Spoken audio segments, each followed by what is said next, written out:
2017, the Lake Pickett South development, coined the GROW, was deemed inconsistent with rural development patterns in the area. This will help ensure the rural preservation east of the Econlocache River is sustained. As many of you already know, the development goes against the wishes of the residents and their hopes to keep East Orange County rural. I have personally fought against this development since it was brought before us in 2015. While we stand here recognizing how community advocacy and engagement can influence major decisions, this is just the beginning. There are more plans to disrupt the environment and current lifestyle of not only the residents, but of the many native plants and animal species that have lived and flourished in the lush green spaces east of the Econlocache River. The Central Florida Expressway extension of the 408 eastbound, the potential Florida Turnpike Toll Road on State 50, and other expansions will hinder the environment. These initiatives fail to respect the requests of the taxpayers in this county, people who have invested in a rural lifestyle. We must oppose any further development that is not consistent with the land use patterns of rural and agricultural spaces. We must also ensure that the public is well informed and that processes allow for a diverse cross-section of the community to offer input. With the help of the Orange County staff, fellow commissioners, and the mayor, we can continue to ensure that the hard-working residents of this area and of all Orange County have their wishes heard. I hope the Board of County Commissioners will support and solidify the judge's order. It is now in their hands. Thank you again for joining us today. As always, please reach out to my office. We want to hear your priorities and concerns. I will continue to work hard for the people of Maitland, Winter Park, Orlando, the UCF area, Bithlo, Wedgefield, and Christmas. I represent you. I will stick around for any one-on-one questions from the media. Thank you. Are there any questions? Yes. Commissioner Bonilla, so this has been an issue that, of course, you've been passionate about. It's an issue that is central to your campaign. What other issues are you focused on that pertain to the county? We've heard a lot about opioid addiction and abuse recently. Can you talk about some other issues that you're fighting for currently? Yes, currently I'm working on economic growth and job development and workforce. Also, you mentioned the opioid. Yes, I am focused on that, but taking a different approach to it, more in prevention.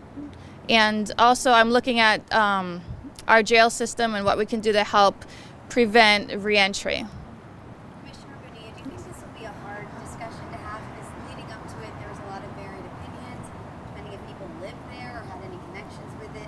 Do you think it'll be hard to convince fellow commissioners that this is the way to go? Well, the judge made their decision, or her decision, and it was a good decision, I believe.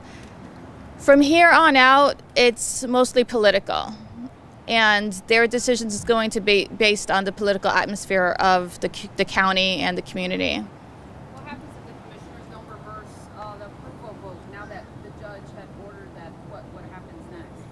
So the next step is that the developer, the applicant, or the county can appeal the decision of the judge. If that happens, it goes up to the governor and cabinet. And that's why I say it's political from here on out, because it's up to people's decisions rather than a judge's decision. And Commissioner, this discussion today, could this result in the reversal today? Could this be reversed, or is this going to be an ongoing discussion? It won't be completed today. This is the first step. Today we have to make a public notice to put it on the agenda for a future meeting. And at that future meeting is when we can then make a decision. Commissioner, do you expect a lot of people in this morning? Have you been talking to people out in the area that come in? I was expecting a lot of people, but we'll see what happens. There's a lot of traffic right now. People are stuck in. I'm just curious about organizing people to come in. Obviously, you were very good at that before you ran for commissioner. I'm wondering if these same skills will give you an indication of what might be coming in. Yes, before I was commissioner, I worked really hard at getting people to the meetings. As commissioner, I reach out to everyone in the community, tell them and encourage them to come to the meetings, but it's a different position that I'm in now than I was before. What do you think that folks in East Orange County would like to see in that spot? So they don't want to see as high density. What do they want to see? Well, they said over and over again it's zoned 1 house per 15 acres, and that's what they would like to see it as. And Commissioner, what's at stake if your fellow commissioners don't agree and they do decide they want to continue to see this project move forward? What's at stake for the people of Orange County? What exactly are you fighting for? If you could just speak to that again. Well, if this goes up to the governor and the cabinet and they decide to overturn the judge's ruling, I'm afraid it'll be over for the rural area and the rural lifestyles across all of Orange County, to be honest with you. I mean, they would set a precedent. What would you say to the people? What would you say to the people that say halting the growth would be akin to halting progress and economic development in that area of Orange County? Well, as a constituent who was fighting this for many years, I did a lot of research, and that's not accurate. If this development is put in place, it's going to add a lot of impact to the traffic and a lot of impact to our economic development out there. So there'll be more people than we have jobs for, and it's going to hurt our economy rather than help it. And just remind people, it's right out, you say it's zoned for like 1 house per, I forget what the exact zoning is, but just a comparison, what is the grow actually developing? Just to remind people what the grow actually is going to bring to that area if it moves forward. About 2,000 homes and over a couple 100,000 commercial square footage. So rather than just the 1 house per, what's the remedy zoned? 1 house per 15 acres. Rather than 1 house per 15 acres, that would mean, just to compare it, It'll be about 6 houses per acre.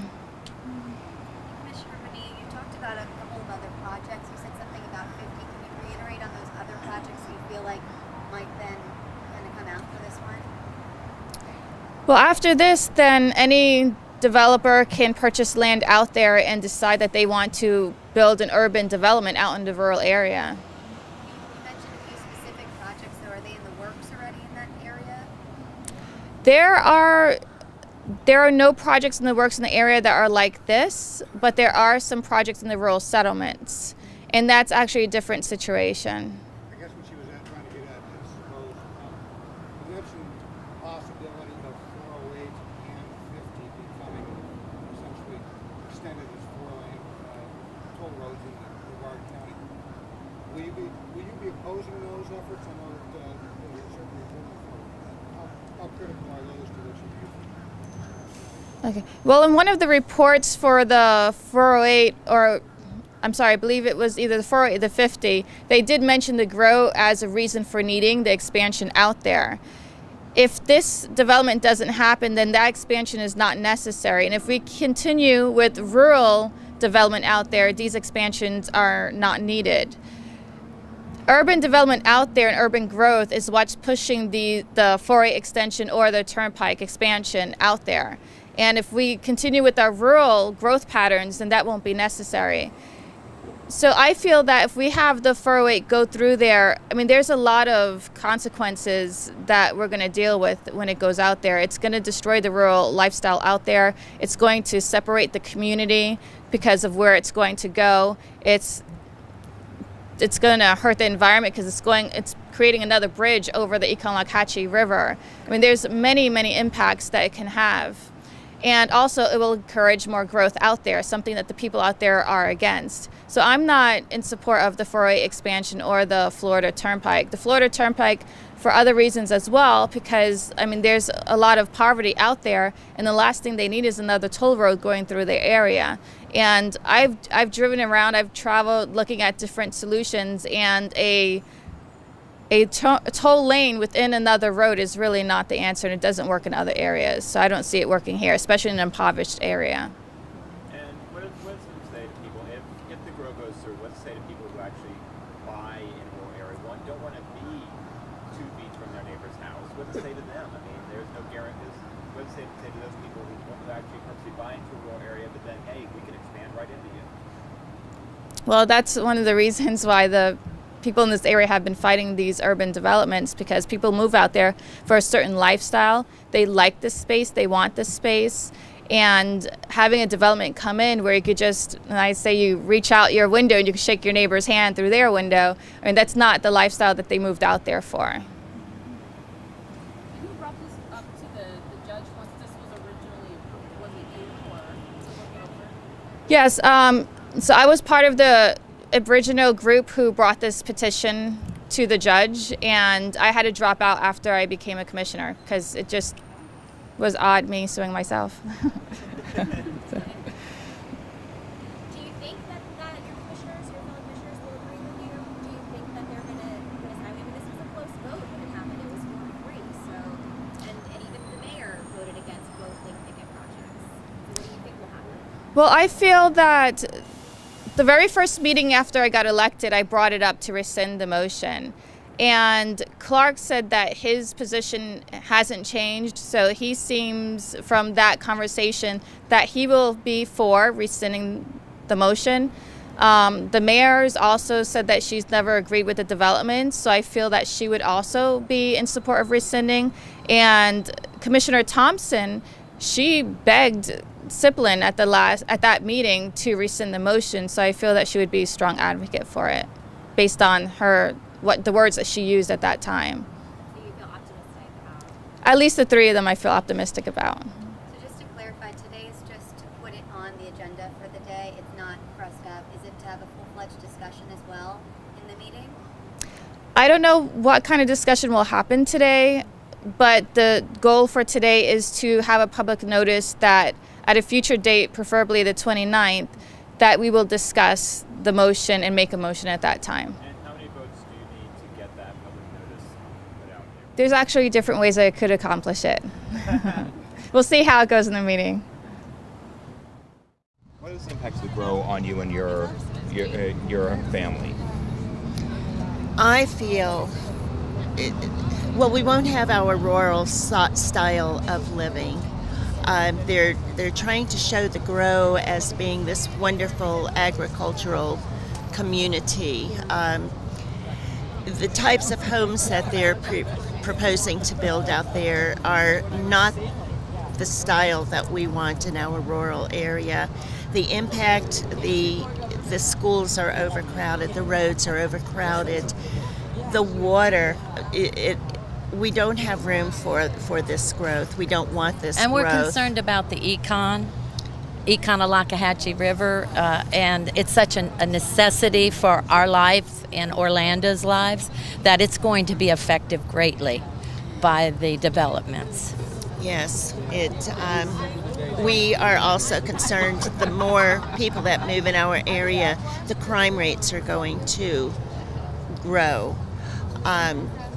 The animals are being killed that are coming out of the woods being forced out of their habitat. And we just want to continue fighting. We want our rural lifestyle, and we're not going to give up until there's absolutely no other choice for us. But we will continue fighting our community. We're very strong. What does it mean to you for if the grow does go forward? You moved out there for a specific reason. What does it mean for people like you that if the grow goes forward and it basically means nowhere is safe really for someone to have the lifestyle you guys are basically invested your lives in? What does it mean for that? Go ahead. Well, I'm looking at the road situation for us I'll be going to Titusville to shop, I guess, because going into Orlando will be impossible. They say they're going to help improve the roads, but with that impact of people, the roads are going to be an F again in no time. So transportation is going to be an issue with us. We do go to Brevard County to shop frequently now, even going up to our Publix grocery store 7 miles away, which is our closest grocery. It takes us sometimes 35 minutes to get there. We go to Brevard County usually now. We go and park and shop in their neighborhoods because we get to Titusville and back home quicker than we can to the Publix up the road from our homes. Daisy Morales, Soil and Water Conservation District Supervisor. For 27 years, I'm a resident of the east side to of Orange support County. our commissioner, Emily Bonilla, in making sure that the east side stays rural and that we have no development that will impact the quality of life of the residents of the east side of Orange County.